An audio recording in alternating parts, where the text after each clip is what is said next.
Hey guys, Romie here, so please like, comment, subscribe. This is my review for Love and Hip Hop Hollywood Season 4, Episode 14. The episode's entitled, No Place Like Home. So the episode starts off with, we're going to see Tiara at rehab, and she looks great. I already saw how she looked, in present day. Still looks the same as far as looking, actually looks even better, because she lost a lot of the weight. A lot of people who don't know, alcohol, not all alcohol, but a lot of alcohol, it normally has a lot of sugar in it, and empty calories is what they call it. So then you gain a lot of weight if you're consistently drinking it. So that alone, and with her working out 2 times a day there, since she doesn't have much else to do, she looks great.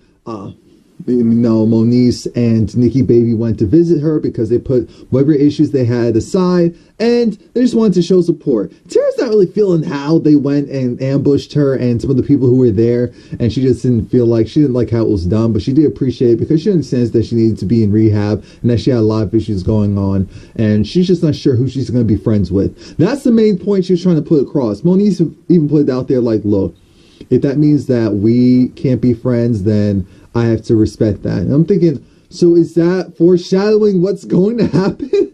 Because I don't know. They've always been kind of rocky on their friendship. I know her and Nikki Baby will still be good, but her and Moniece, we'll see about that. Now, Ray J goes and he meets up with Fizz, who brings Boog. Now, you can tell from the jump that Boog didn't know about this. Fizz thought that he was going and pulling the wool over their eyes, but it backfired quickly because Ray J was saying how he wants it to be called Ray 2K, and that he's like, it's not like Omarion's Michael Jackson or anything. So at the end of the day, why his vocals, it's not like I bring something to the group to elevate the vocals, bring it to another level that wasn't that. And I'm thinking, Ray J, we're talking about B2K, right? You're saying you're trying to bring so Boog's looking at him like, are you trying to clown me right now? You're trying to sun me right now? And Ray J was just on this whole thing of, no, I'm just trying to bring something new to the table. Boog's like, I don't see what you're bringing to the table at all, because this was B2K, and there was nothing bigger than B2K in comparison to what you were doing. And Ray J was like, that's not fair. How are you trying to tell me right now when I was an individual? I was in a group, and it was like, I don't even know why you're doing this. I don't know why you're doing this. Like, what do you have going on right now? What do you have going on right now? Whatever star you think you are, it's not as big enough to go and continue to do whatever. Just like Omarion, I don't know what you think you're trying to accomplish. I'm thinking, is this really happening right now? And then it got to the point of, so we need to take this outside, which is code word for security coming fast. Coming fast, because it's about to go down. These men clearly aren't playing around. This isn't a joke, because that's when the producer that also told Tiara, what are you doing? That same female producer came out, was like, this isn't how the scene was supposed to go. We're not doing this. You actually have businesses. You're supposed to be businessmen. Stop with what's going on here. We did not get you on here to try and fight. We're not fighting in the studio. We can't go out fighting the studio. This is like one of the few places that we can't mess up. What's wrong with y'all? Get together. This is not what the scene was about. I said, wait a minute, what? Okay. But it was a mess. I said, now, how am I thoroughly entertained? This is all petty. And yeah, you can tell that's years of frustration coming out towards each other. Not that they had any actual issues with each other, but it was like everything that they just felt, period, was coming out. And Fizz is just there like, wait a minute. I'm thinking, this is why you don't ambush people. Now, Keisha Cole and Booby, they're officially doing their divorce proceedings. Everything's going well, and they're just happy they can continue to be a family. Booby wants a hug. Keisha said, nah, He was like, wait a minute, but I love you. She said, okay, word. He said, wait, what? No. I understand. I understand. Late too. But, this is weird. It's supposed to be a divorce proceeding. It's like, yeah, but we still family. Yeah, we still family. We know that, but whatever. So Safari and Ray J, they're at the skating ring, the roller ring. And Safari has his Jamaican flag. Safari lets Ray J know that, look, I'm about to bounce. I'm going back to New York with my family, with, everyone, with everyone else. And I thought whatever I was going to accomplish here, it's already done. Ray J just let him know that, look, things didn't really go left. I thought that Boog was on the same page, but Boog wasn't feeling, me being the part of the group, and then he was trying to sun me, and then it started to a fight, and I don't know what happened. I'm thinking, because he, again, brought Bray 2K, and even so far, I looked at him like, and this is exactly why I'm going to New York. Exactly why I'm going to New York. So Donatella, remember that's, what's her name? Angel Love? No, that can't be that girl's name, because that's the designer. Maybe it's also her name. Anyway, Ty Dolla $ign Sisters manager, which I'm thinking, so how did she get the call back but not the sister? See how this show does it? Grimy, because Donatella is funny. She again brought up Hazel and said, you know what, I can't, have that one there. If you can't secure your wig, how can you be a part of my show? So then Brooke is still there with Masika, and Masika goes and performs. Her song isn't bad. It's not. It's just that I just don't see the music popping off the way that she's pumping it up. Or maybe locally there, it is popping. I don't know. You can be popping in local markets or in certain markets. The major ones that we over here care about, not so much. But you can still do your own thing. Make your own bag. I don't care. I don't at all. What I care about is Brooke versus Bridget,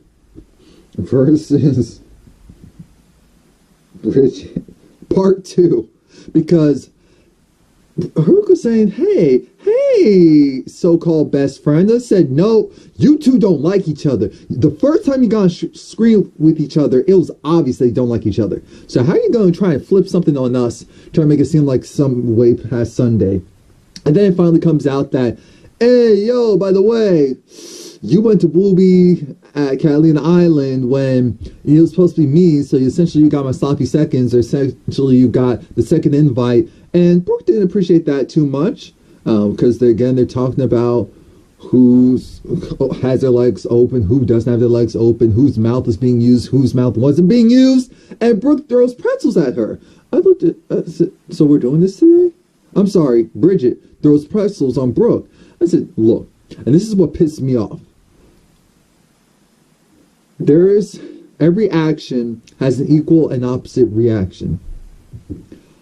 You don't go and throw something on someone if they're that close to you. If you physically want something to happen to them, wee! What? My leg can't go up that high. But you get it. You get it.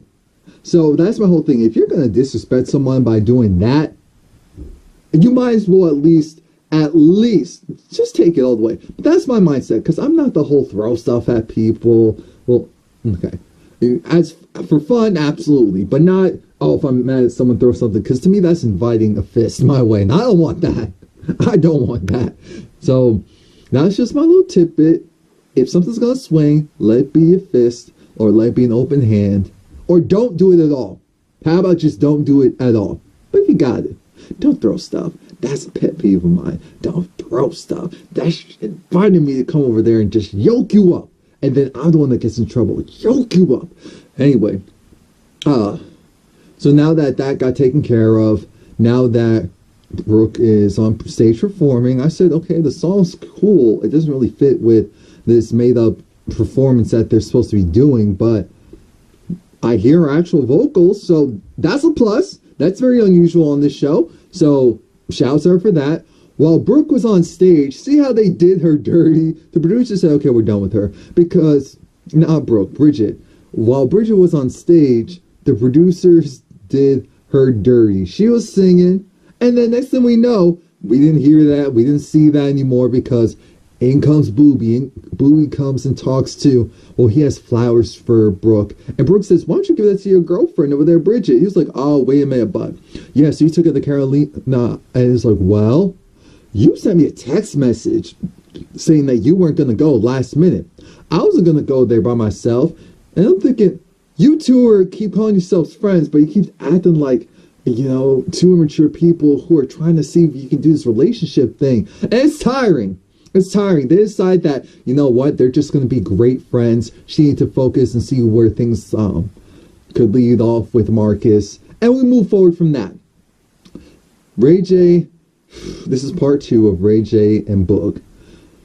Fizz brings them back together again because he just wants to go and clear the air, because how they left it off was really messed up.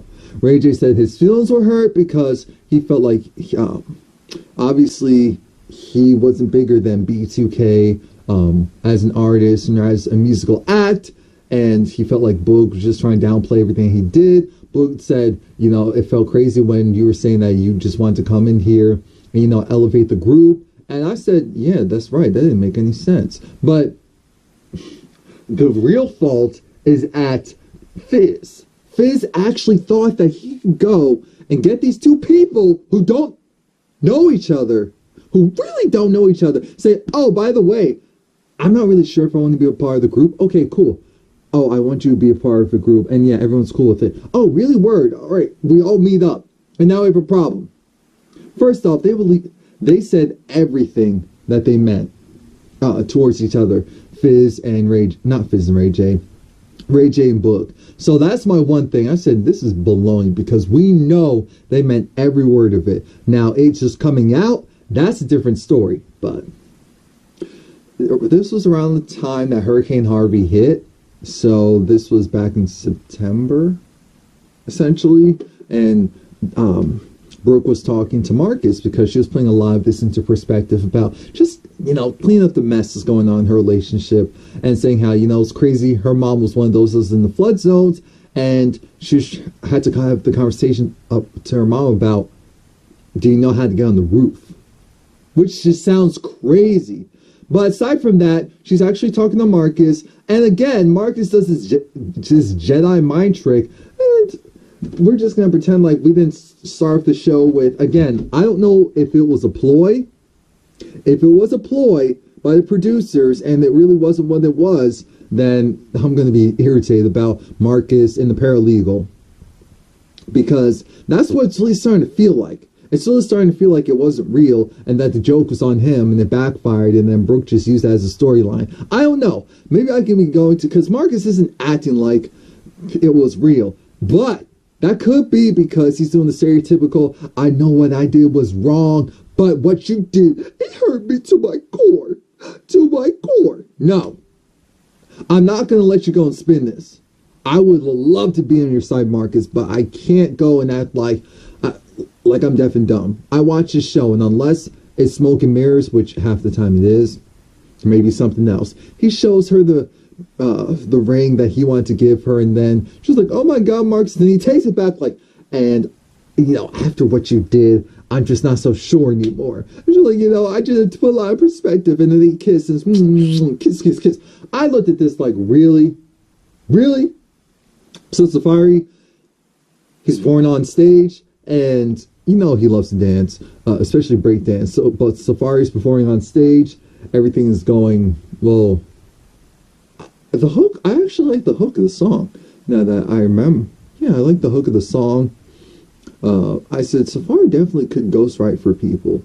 Absolutely could ghostwrite for people. He needs to. If he's not continuing to do, maybe he is, and he's really ghostwriting, we just don't know. But anyway. Zell is there at his party because he wanted everyone there, because he also told Ray J that he was going and leaving and that he wanted everyone there. So Miss Nikki Baby was there. When she was on stage, he was asking if he could hit it one more time. He was not asking to marry that one, which I knew. He was asking if he could hit it one more time. I said, this can't be life right now. This really can't. But Booby's there. He goes and talks to Bridget, and she's like, wait, so you're really going to go and do that to me? I essentially was invited because the person you really wanted there wasn't. That he spinned it. Again, I don't know how these men are doing it, but this is amazing. They keep doing the spin of all spins.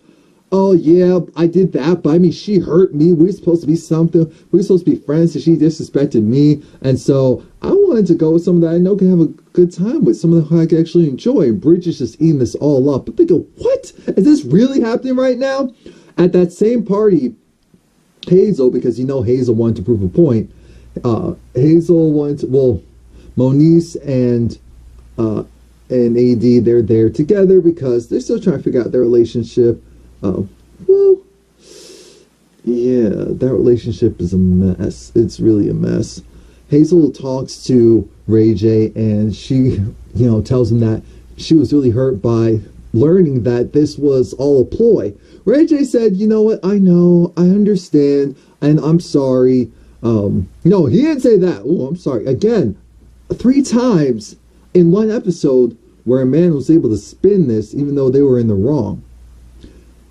So Hazel, she's trying to say, you know what, Safari and A1, I didn't really know them like that. But you, I've known you for a long time, and for you to go and something like that.